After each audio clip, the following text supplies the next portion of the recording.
मोदी जी व उनकी सरकार के लोग समझ नहीं पा रहे थे।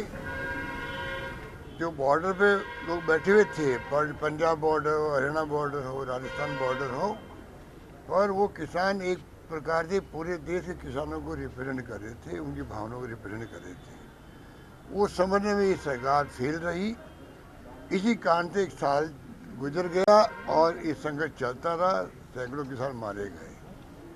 राहुल गांधी जी को, विपक्षी पार्टियों को राष्ट्रपति से मिलना पड़ा हो, चाहे लगातार संघर्ष में साथ देना पड़ा हो। जब विपक्षी पार्टी बोलती एक साथ में है तो सरकार को समझना चाहिए कि लोकतंत्र है। लोकतंत्र में जब विपक्ष क्या चाहता है, पब्लिक क्या चाहती है, वो असेसमेंट नहीं कर पाए। और जैसा कि इनके प्रकृति के अंदर है, ये अहम घमंड में रहे और प्रधानमंत्री जी को मजबूर होके आना पड़ा, देशवासियों को संदेश देना पड़ा। 3 काले कानूनों को जिनका हमारी विधानसभा ने पहले ही खारिज कर दिया था, उनके ऊपर उनको वापस लेने की घोषणा करना पड़ी। ये मैं समझता हूँ देश के किसानों की बहुत भारी शानदार विजय है।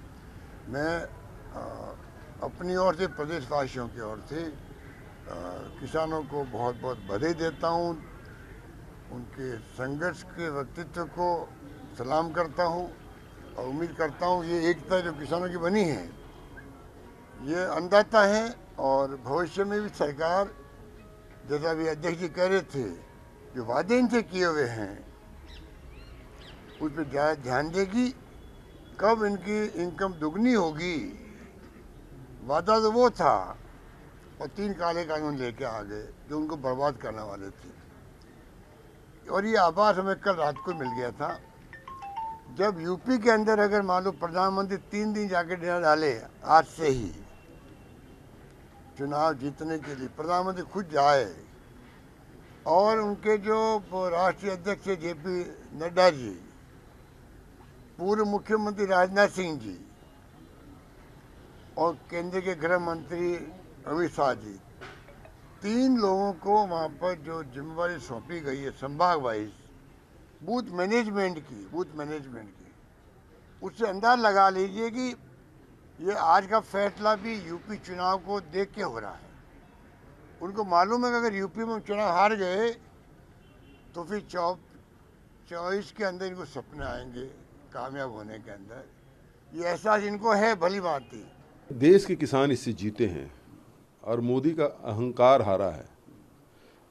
अहंकारी चाहे रावण हो, चाहे वो मोदी हो, उसकी पराजय निश्चित है। और ये जो जीत हुई है वो किसानों की जीत है।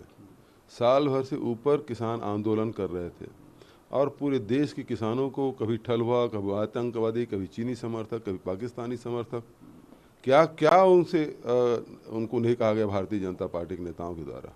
आखिर में उसे झुकना पड़ा। तो निश्चित रूप से किसानों की जीत है।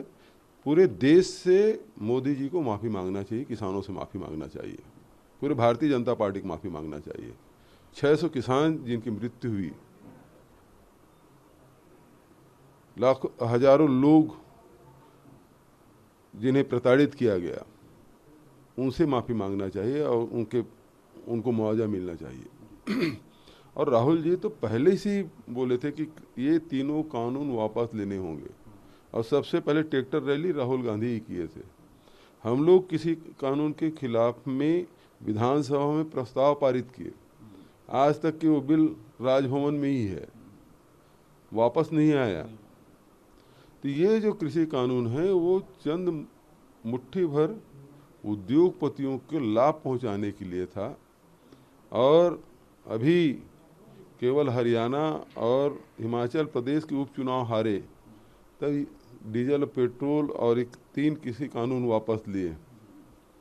बहुत सारे ऐसे कार्य किए हैं जो आम जनता के विरोध में था, उन सबको वापस लेना होगा मोदी जी। ये फैसला सरकार को 1 साल पहले कर देना चाहिए था। 1 साल लंबे संघर्ष के बाद सड़क पर किसान बैठा रहा, इतना लंबा हिंसक आंदोलन चला, और किसानों को सर्दी में, बारिश में, कोविड में, डेंगू में, ऐसे तमाम समय पर सड़क पर बितानी पड़ी। सरकार को इसके लिए किसानों से माफ़ी मांगनी चाहिए।